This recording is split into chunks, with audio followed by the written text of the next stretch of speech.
Shelley with the show, live, local, topical, and relevant. And on the phone with me now is a dear, dear sister and friend. I've known her many years. She's a genius as a political consultant. She's also the Black Engagement Advisor to the RNC. Her name is Gina Barr. Hey, Gina, how are you? Hey, Sally, how's it going? Wonderful, wonderful, wonderful. So I wanted to get you on because we're seeing something here in Georgia that you and I have been calling for decades now, about full engagement with African Americans on the Republican from the Republican Party, and we're seeing Rick Jackson doing that now. Talk to me about the importance of what he's doing.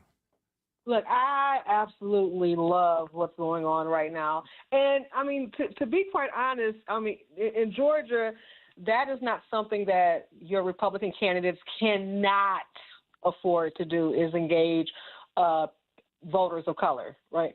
So Governor Kemp in 22, when he ran, he only won the state by less than 55,000 votes, okay?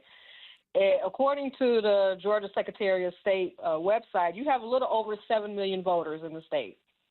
3.7 million of those voters, registered voters, are white.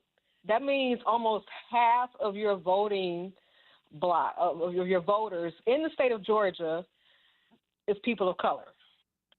So and define that, because, a lot of people get mad when we use that term. So define that as you know what I mean, as you will. So people of color is Black, Hispanic, Asian, Native American. That's when we say people of color, that's what we're referring to, like Gotcha. your non-white voters.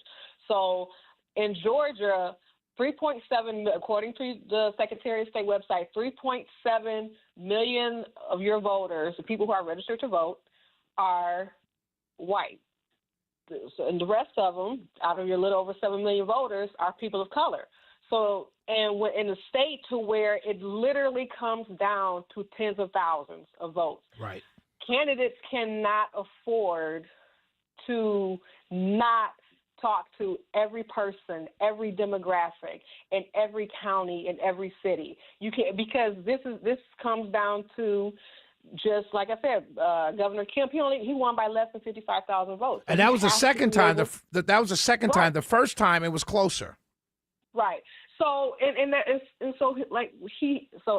like I said, I love what he's doing, and that's what every candidate needs to get into the habit of doing, is talking to every voter in the state.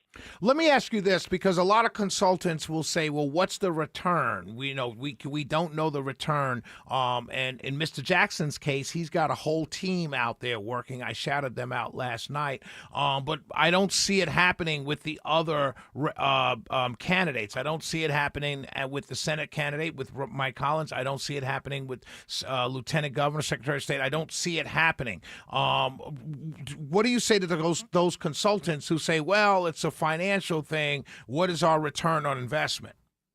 Well, see, and here's the problem: is that a lot of political consultants, sometimes they have this tendency to think cyclical, right, and not think down the road, because they're just thinking about their candidate, like this candidate, this race.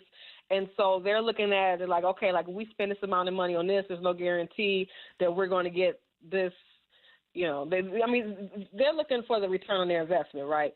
And so really one thing that I think Georgia, you guys in Georgia, I have one of probably the best and most active Black Republican group, like, in the country, as far as constantly being involved. I mean, the Black Republicans of Georgia, you had a debate there, I think it was back in April. Right, yeah. Camilla, shout out to our chair, Camilla Moore, who's doing a phenomenal job. But go ahead, I didn't mean to cut you off.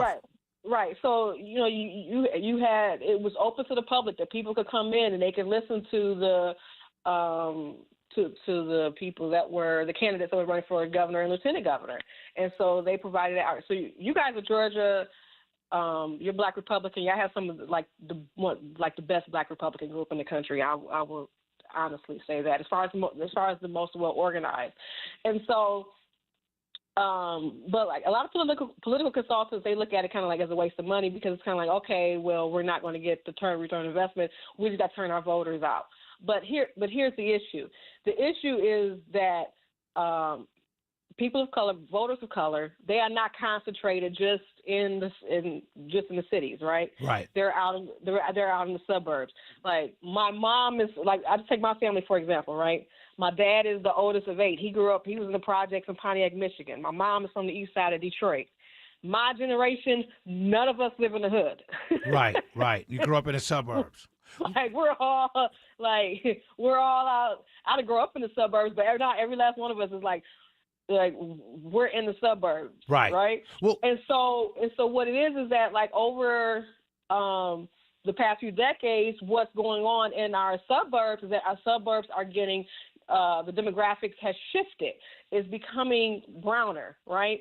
And when I mean by brown, I mean you have more people of color that's moving into the suburbs. You have blacks that's moving in. You have Asians. You have Hispanics that are moving in, fulfilling the American dream that their parents had, and they're able to prosper and move out into the suburbs. Well, what happens is that changes the demographic of the suburbs, which means you have to be able to talk to every voter that's in the state.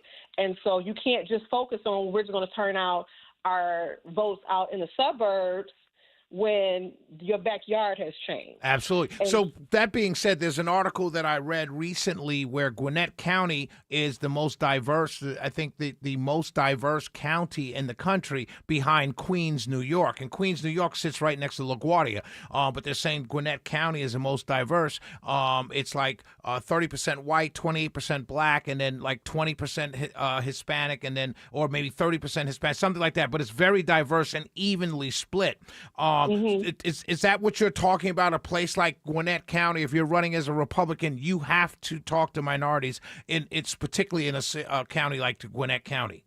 Yeah, like that's a perfect example. But even like a lot of the congressional districts, a lot of the you have quite a few congressional districts that are, that within like a 2-point margin, a 3-point margin, a 4-point margin. Well, if you have a growing number of voters of color within that district, if you just talk to one particular group and not talk to another, that's votes that you're missing out on. Absolutely. And you definitely don't get the vote if you don't ask for it. Right. And here's another thing. I know that we had talked about before I know they were calling for some boycotts because there are some black businesses that met with Rick Jackson. Met with Rick Jackson. And one thing about that is just so silly to me is the fact that, the Republicans control the legislature in the state of Georgia. And so a lot of times that if you have a Democrat that's representing your area, sometimes there's like a beef between different people in the different committees, like at your state legislature. The people in your area, they might not get the resources that they need because you got a beef going on with a speaker or whatever. Right. Or calling them racist, or calling them names, or calling them, reconstructionists, or whatever the words is that Democrats sometime in the metro area will call Republicans legislators. You lose out as a voter in getting anything because your Democrat representative is not able to work with that Republican legislator or the legislature, which is majority Republican. Is that what you're saying? Right, exactly. But if you have candidates that's coming in and talking, and so their needs are not being met, right? But if you have a candidate, like you have hopefully Rick Jackson is the winner. If he comes in, but if he's talking to people within the community, they're saying like, look, like we're having this issues like with the roads or these taxes, or this is how this policy has affected my business in a negative way. This is how this is, the legislature passed this bill, but this is how it negatively impacted business. So now when they go to go to the legislature, they could say like, they can have in the back of their mind like, oh, okay, if we do this, then this could happen here. But if they're not coming into the community, having those conversations with people in the community, that's information that they don't have. Absolutely. And so that's why it's important, as far as business-wise, you have to be able to make money no matter who's in charge. Absolutely. Yeah. Politics, at the end of the day, it's not about red, it's not about blue, it's about green. You need green to eat. Right. Right? And you need to be able to make green no matter who's in charge. Absolutely. And so that's why it's important to have those conversations with everybody that's running for a political office and that's even in political office. Absolutely. You should be able to talk to everybody. It doesn't matter what their political affiliation is because it's about what's best for people. It's not about, Absolutely. Gina Barr, political consultant, Black engagement advisor to the RNC, my sister. You'll be on again before the end of this election season. I appreciate you taking time out of your busy day to come on and have a wonderful day. And God bless. And tell the family I said hello. Will do. We'll be right back. It's the Shelley Winter Show, 404-872-0750, 1-800-WSB-TALK.